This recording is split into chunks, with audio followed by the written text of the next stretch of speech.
వ్యవహారంపై దుమారం తీవ్రమవుతోంది. లడ్డు వ్యవహారంపై ప్రపంచ వ్యాప్తంగా భక్తులు ఆగ్రహం వ్యక్తం చేస్తున్నారు. దేశవ్యాప్తంగా నిరసనలు కొనసాగుతున్నాయి.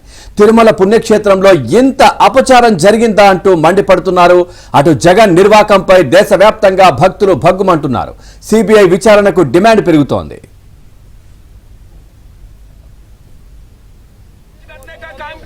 देवी देवताओं का अपमान किया है, उसके खिलाफ हवा होनी चाहिए।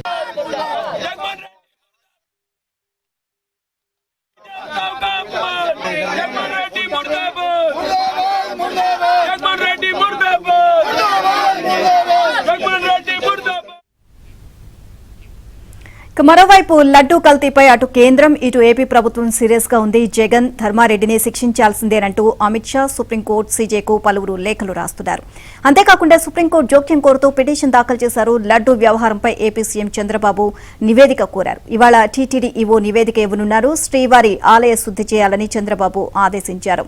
ఈ నేపథ్యంలో ఆలయాలతో పాటు ఇళ్లలోనూ భక్తులు సంప్రోక్షణలు కొనసాగుతున్నాయి. ఓవరాల్ ఇదే అంశానికి సంబంధించి మరిన్ని అప్డేట్స్ మా కరెస్పాండెంట్ నుమాన్ అడిగి తెలుసుకుందాం. నుమాన్, చెప్పండి, దేశవ్యాప్తంగా నిరసనలు పెళ్లుబుకుతున్నాయి. సో లడ్డు వ్యవహారానికి సంబంధించి ప్రస్తుతం మీరున్న అంటే కుక్కట్పల్లిలో ఎలా ఉంది సిచ్యువేషన్? భక్తులు ఏమంటున్నారు? నీలిమ, అగ్గికి ఆజ్యం పోస్తారు సాధారణంగా, కానీ ఆజ్యమే అగ్గిని రాజేస్తే సో అది ఎలా ఉంటుందో మనము గత 2 రోజుల నుంచి చూస్తున్నాము. సో కల్తీ నెయ్యి వ్యవహారం ఇటు దేశవ్యాప్తంగా కూడా కలకలం రేపుతుందని చెప్పవచ్చు. సో తిరుమల లడ్డు ప్రసాదంలో కల్తీ నెయ్యి ఏదైతే సో దీని మీద పెద్ద ఎత్తున కూడా ఇటు దేశవ్యాప్తంగా కూడా ఆందోళనలు వెల్లువెత్తుతున్నాయి. సో అందులో భాగంగా ఇటు హైదరాబాద్ నగర వ్యాప్తంగా శ్రీవారి మహాప్రసాదాన్ని ఇటు కల్తీ నెయ్యితో పూర్తిగా అపవిత్రం చేశారంటూ కూడా ఏదైతే ఇటు హిందూ సంఘాలు కానివ్వండి, ఇటు సిబిఎన్ ఫాలోవర్స్ ఆధ్వర్యంలో కానివ్వండి పెద్ద ఎత్తున కూడా ఆందోళన జరుగుతున్నటువంటి పరిస్థితి ఉందని చెప్పవచ్చు. సో హిందువుల మనోభావాలు దెబ్బతీసే విధంగా జగన్ రెడ్డి వ్యవహరించారంటూ కూడా పెద్ద ఎత్తున ఆగ్రహం వ్యక్తం చేస్తున్నారు. ఈ నేపథ్యంలో ఇటు హైదరాబాద్ నగర వ్యాప్తంగా అనేక ప్రాంతాల్లో ఇటు హిందూ సంఘాల ఆధ్వర్యంలో కూడా ఆందోళన వ్యక్తం చేసినటువంటి పరిస్థితి ఉందని చెప్పొచ్చు. ఈ రోజు హైదరాబాద్ లో దాదాపు 20-30 ప్రాంతాల్లో ఇటు విహెచ్పి కానివ్వండి, బజరంగ దళ్ కానివ్వండి, సిబిఎన్ ఫాలోవర్స్ కానివ్వండి, టీడీపీ ఆధ్వర్యంలో కానివ్వండి, సో ఇతర ప్రజా సంఘాల ఆధ్వర్యంలో పెద్ద ఎత్తున కూడా ఆందోళన జరుగుతున్నటువంటి పరిస్థితి ఉందని చెప్పొచ్చు. ప్రస్తుతం నేను కేపీహెచ్బి వసంత్ నగర్ లో ఉన్నాను. సో ఇక్కడ మనం ఎన్టీఆర్ చౌరస్తా దగ్గర ఉన్నాము. సో ఏదైతే ఇటు జగన్ రెడ్డి దిష్టి బొమ్మను కూడా దహనం చేస్తున్నటువంటి పరిస్థితి కూడా మనకు ఇక్కడ కనిపిస్తుంది. సో ప్రస్తుతము మనం చూడొచ్చు ఇక్కడ సిబిఎన్ ఫాలోవర్స్ ఆధ్వర్యంలో పెద్ద ఎత్తున కూడా ఇటు తిరుమల ద్రోహులను కఠినంగా శిక్షించాలంటూ కూడా వీరంతా కూడా ఏదైతే ధర్నాకి దిగినటువంటి పరిస్థితి. సో ప్రస్తుతం మనతో పాటు మాట్లాడడానికి స్థానికులు వారితో చెప్పండి, ప్రధానంగా మీరు ఈ నిరసన ద్వారా ఏం చెప్పదలుచుకున్నారు? నమో వెంకటేశాయ. తిరుమల ఒక పవిత్రమైన ప్రదేశం అండి. అంటే ప్రపంచ దేశంలో ఉండే హిందువులందరూ కూడా వాళ్ళ జీవితంలో ఒక్కసారి తిరుమల దర్శనం చేసుకోవాలనే ఆశతో ఉంటారు. క్రిస్టియన్లు ఎలా అయితే జెరూసలేం వెళ్తారో, ముస్లిమ్స్ ఎలా అయితే మక్కాకి వెళ్తారో, అలా హిందువులు కూడా ప్రతి హిందువు కూడా అతని జీవితాశయం తిరుమల దర్శనం. స్వామివారికి కైంకర్యాలు ప్రతిరోజు జరుగుతూ ఉంటాయండి. ఆడవారులే కైంకర్యాలను నిర్ణయించారు. స్వామి గారికి ఎంతో ఇష్టమైనది ఎన్నో ప్రసాదాలు ఉన్నా కూడా లడ్డు ప్రసాదం అని చాలా చాలా ఇష్టమైన ప్రసాదం. గత 2000 సంవత్సరాల నుంచి ఆ లడ్డు ప్రసాదాన్ని శ్రీకృష్ణదేవరాయల టైం నుంచి కూడా స్వామివారికి నివేదిస్తున్నారు.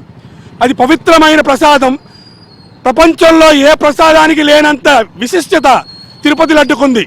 ఆ లడ్డు ప్రసాదాన్ని కూడా ఈ జగన్మోహన్ రెడ్డి కలుషితం చేసి దాంట్లో రకరకాల ఏదో ఎనిమల్ ఫ్యాట్స్ కలిపి ఈ 4 సంవత్సరాలు 5 సంవత్సరాలు స్వామివారికి నివేదించారు.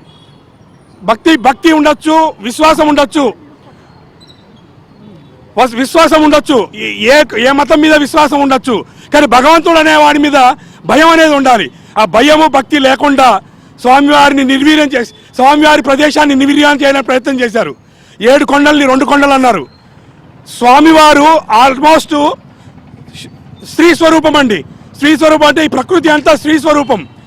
ఆ స్వామివారిని లెక్క చేయకుండా పరిస్థితి తీసుకొచ్చారు. ఆ లెక్క లేని పరిస్థితిలో అనుభవించారు వాళ్ళ కుటుంబంలోనే. అయినా కూడా భయం లేకుండా ఈరోజు స్వామివారికి అతి ఇష్టమైన ప్రీతికరమైన లడ్డూని దాంట్లో ఉండే కలుషితం చేసి అందరికి భక్తులకు ఇవ్వడం అనేది మేము తీవ్రంగా గర్హిస్తున్నాం. మా హిందూ భక్తుల మనోభావాలను దెబ్బతీసినందుకు ఎవరైతే ఈ పరిస్థితి తీసుకొచ్చారో వాళ్ళు ఇమీడియట్గా అరెస్ట్ చేయాలని మేము కోరుతున్నామండి. చెప్పండి ఈరోజు ఏం చెప్తారు ఈరోజు ఈ కార్యక్రమం? సో ఎన్డీడీబీ రిపోర్టు చాలా స్పష్టంగా ఇచ్చిందండి. తిరుమల ప్రసాదంలో వాడేటువంటి పదార్థాల్లో కల్తీ నెయ్యిలో ఏదైతే ఉందో అనిమల్ ఆయిల్ అనేది కలుపుతున్నారు అని చెప్పి ఎన్డీడీబీ రిపోర్ట్ చాలా స్పష్టంగా ఇచ్చింది. ఎన్డీడీబీ రిపోర్ట్ అనేది ఇంత స్పష్టంగా ఇచ్చినప్పటికీ కూడా జగన్మోహన్ రెడ్డి వాళ్ళ సైకో బ్యాచ్ ఇప్పటికీ తప్పు ఒప్పుకొని స్వామివారికి క్షమాపణలు చెప్పకుండా ఇంకా కవరింగ్ ఇచ్చుకుంటూ ఏదో తప్పు చేయనటువంటి వారిగా శుద్ధపూసల్లా మాట్లాడటం అనేది చాలా సిగ్గుచేటు. ఇప్పటికీ మేము సిబిఎన్ ఫాలోవర్స్ తరపునే కానివ్వండి, హిందువులుగా కానివ్వండి, మేము ప్రస్తుత కూటమి ప్రభుత్వాన్ని ఒకటే కోరుకుంటున్నాము. ఈ కల్తీ నెయ్యి వాడటం వల్ల తిరుమల ప్రదేశం అనేటువంటిది అశుద్ధం అయిపోయింది. కాబట్టి తిరుమల ప్రధాన ఆలయం కానివ్వండి, మాడ వీధులు కానివ్వండి, అలాగే వంటశాల కానివ్వండి, లడ్డూలు తరలించే వాహనాలను ముందు శుద్ధి చేయాలి. శుద్ధి చేసిన తర్వాత భక్తులను అనుమతించాలి, ప్రసాదాలు పంపిణీ చేయాలి. అలాగే ఈరోజు ఒక తిరుమల విషయం బయటకు వచ్చింది, కానీ ఆంధ్రప్రదేశ్లో ఉన్న ప్రతి ఆలయంలోనూ ఇలాంటి జరుగుతూ ఉండవచ్చు. కాబట్టి ఇప్పటికైనా సరే దేవాదాయ శాఖ వారు అన్ని ప్రధాన ఆలయాల్లో ఫుడ్ తనిఖీ అనేది చేయాలి. మూడోది ఏంటంటే ప్రతి ఎంప్లాయీ తిరుమల తిరుపతి దేవస్థానంలో కానివ్వండి, ప్రముఖ ఆలయాల్లో పనిచేసే ప్రతి ఎంప్లాయీ, పర్మనెంట్ ఎంప్లాయీ కానివ్వండి, కాంట్రాక్ట్ ఎంప్లాయీలు కానివ్వండి, థర్డ్ పార్టీ ద్వారా వాళ్ళందరి బ్యాక్గ్రౌండ్ వెరిఫికేషన్ చెక్ చేసి అన్య మతస్థులుగా ఎవరైతే ఉన్నారో వాళ్ళందరినీ కూడా ఇమీడియట్గా సర్వీసెస్ నుంచి తీసివేయాలి. నాలుగవది ఏంటంటే ఎవరైతే ఇప్పుడు ఉద్యోగస్తులుగా ఉన్నారో వాళ్ళని కానివ్వండి, దర్శనం కోసం వచ్చే భక్తులకు కానివ్వండి, కంపల్సరిగా కుంకుమ అనేది పెట్టి దర్శనానికి పంపించాలి. ఒకప్పుడు చూసుకుంటే గత ప్రభుత్వంలో చూసుకుంటే ప్రతి భక్తుడికి కూడా తిరుమలలో సేవ చేసేటువంటి వాళ్ళు నామాలు పెట్టి దర్శనానికి పంపించేవాళ్ళు. కానీ జగన్మోహన్ రెడ్డి వచ్చిన తర్వాత అసలు ఆ సేవలు అనేవి భక్తులకు దూరం చేసేశారు. సో ఫైనల్గా ఒకటే చెప్తున్నాము, హిందువులుగా కల్తీ నెయ్యి వాడటం వల్ల కల్తీ నెయ్యి వాడి ఇంతమంది హిందువుల భక్తుల మనోభావాలను ధ్వంసం చేసినటువంటి వారిని అదే కల్తీ నెయ్యిలో వేసి ఈ విధంగా తగలబెట్టాలి. జగన్మోహన్ రెడ్డిని కానీ, ధర్మారెడ్డిని కానీ, వైవి సుబ్బారెడ్డిని కానివ్వండి, భూమా కరుణాకర్ రెడ్డిని కానివ్వండి, ఈ విధంగా ఆ కల్తీ నెయ్యిలో ముంచి లేపి వాళ్ళని ఈ విధంగా కాల్చివేస్తే కానీ మా హిందువుల మనోభావాలు కానివ్వండి, మా హిందువుల ఆగ్రహాలు కానివ్వండి చల్లారు. ఇప్పుడైతే మనం ప్రజెంట్ ఒక శవాన్ని దహనం చేస్తున్నాము. ఈ దుర్మార్గుడిని దహనం చేసిన తర్వాత ఇప్పటికైనా హిందువులు కళ్ళు తెరవలేదు అనుకుంటున్నాను నేను. ఇప్పుడు ఇంతమంది వచ్చారు, ఇంకా మనకి హిందువులకి ఇంకా అప్రయత్నం చేస్తున్నా సరే లడ్డూ ప్రసాదాన్ని కూడా మనం ఇచ్చేస్తున్నప్పుడు కూడా మనకి ఇంకా ఈ సిచ్యువేషన్ చూసి అలా వెళ్ళిపోతున్నారు. కానీ జనాలు ఎవరికి ఇంకా హిందువులకి ఇంకా కళ్ళు తెరవలేదా, ఇంకా అప్రయత్నం చేస్తున్నా, మీకు ఇంకా హిందువుగా పుట్టి మీరు అసలు ఏం చేయలేరా? అదే జరుగుతుంది ఇప్పుడు. చెప్పండి ఏం చెప్తారు ఈరోజు? ఓం నమో వెంకటేశ. మాకు ఒకటే డిమాండ్ అండి, తిరుమల పవిత్రని ఎవరైతే అప్రతం చేశారో వాళ్ళకి ఇదే శిక్ష పడాలి. మళ్ళీ అట్ ది సేమ్ టైం వాళ్ళు నామరూపాలు లేకుండా ఈ భూప్రపంచం నుంచి వెళ్ళిపోవాలండి. ఒకటే మళ్ళీ తిరుమల పవిత్ర కాపాడు, అదే మా డిమాండ్ సార్. అదే సార్ మా డిమాండ్. చూడొచ్చు జగన్ దిష్టి బొమ్మని ఇక్కడ దహనం చేస్తున్నటువంటి దృశ్యాలు అయితే ప్రస్తుతం మనకు కనిపిస్తుంది. ప్రస్తుతం మనము ఏబిఎన్ స్క్రీన్ లో చూడొచ్చు. ఏదైతే జగన్ రెడ్డి ఏదైతే దిష్టి బొమ్మను ప్రస్తుతం అయితే ఇక్కడ దహనం చేస్తున్నటువంటి దృశ్యాలు కూడా ప్రస్తుతం మనము ఏబిఎన్ స్క్రీన్ లో అయితే చూడొచ్చు.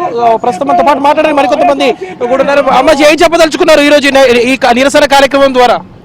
ఈ రోజు అండి శనివారం, ఇప్పుడు సెప్టెంబర్ 15 నుంచి 5 శనివారాలు మహాపవిత్రమైనటువంటి రోజు అండి. ఈరోజు వెంకటేశ్వర స్వామికి ఆ యొక్క భగవంతుడి మీద పవిత్రమైనత లేకుండా ఈ వైఎస్ఆర్సీపీ వాళ్ళు 5 సంవత్సరాలు ఏం చేశారో పరిపాలనలాగా ప్రసాదాన్ని కూడా పాడు చేశారండి. 1000 రూపాయల కిలో ఉంటే వీళ్ళకి 250 రూపాయలకి ఎలా వస్తుందండి నెయ్యి? అందులోనే అర్థమైపోయింది. మా చంద్రబాబు నాయుడు గారు ఒక భక్తి, ఒక దైవంతో సమానమైనటువంటి చంద్రబాబు నాయుడిని అంత ఆ యొక్క బాంబ్ బ్లాస్ట్లో కూడా ఆ భగవంతుడు కాపాడి ఎందుకు పంపించాడు అంటే ఇప్పుడు అర్థమవుతుంది జనాలకి. ఎందుకు పంపించాడు? జనాల్ని కాపాడడానికి. సంక్షేమమే ఆయన ధ్యేయం, జనాలను కాపాడడానికి. ఈరోజు ఎలా కాపాడుతున్నాడు చంద్రబాబు నాయుడు గారు? మీరు ఏ ఒక్క రోజైనా అలాంటి మంచి పని చేశారా? మీకు ఎక్కడి నుండి వచ్చింది ఆ 230 రూపాయలకు కిలో?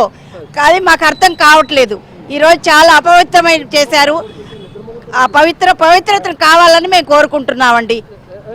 మొత్తానికి అయితే ఇటు హైదరాబాద్ నగర వ్యాప్తంగా ఇటు హిందూ సంఘాలు కానివ్వండి, ఇటు వివిధ ప్రజా సంఘాల ఆధ్వర్యంలో, భక్తుల ఆధ్వర్యంలో అయితే పెద్ద ఎత్తున కూడా ఆందోళనలు అయితే కొనసాగుతున్నాయని చెప్పవచ్చు. సో పూర్తిగా ఏదైతే తిరుమలను అపవిత్రం చేశారు, సో తిరుమలను పూర్తిగా అశుద్ధం చేశారు, కల్తీ నెయ్యి వాడి లడ్డూ ప్రసాదాన్ని పూర్తిగా అపవిత్రం చేశారంటూ కూడా వీరు ఇక్కడ పెద్ద ఎత్తున ఆగ్రహం వ్యక్తం చేస్తున్నారు. బాధ్యులైన వారి మీద కఠిన చర్యలు తీసుకోవాలి అంటూ కూడా వీరంతా కూడా ఏపీ ప్రభుత్వాన్ని అయితే డిమాండ్ చేస్తున్నటువంటి పరిస్థితి కనిపిస్తుంది. అందులో భాగంగా మనం ఇప్పటివరకు చూస్తున్నాం ఇక్కడ జగన్ రెడ్డి దిష్టి బొమ్మను అయితే దహనం చేసి పెద్ద ఎత్తున కూడా ఇటు కేపీహెచ్బీ వసంత్ నగర్ లో నిరసన కార్యక్రమాన్ని అయితే చేపట్టినటువంటి పరిస్థితి కూడా మనకి ఇక్కడ కనిపిస్తుంది.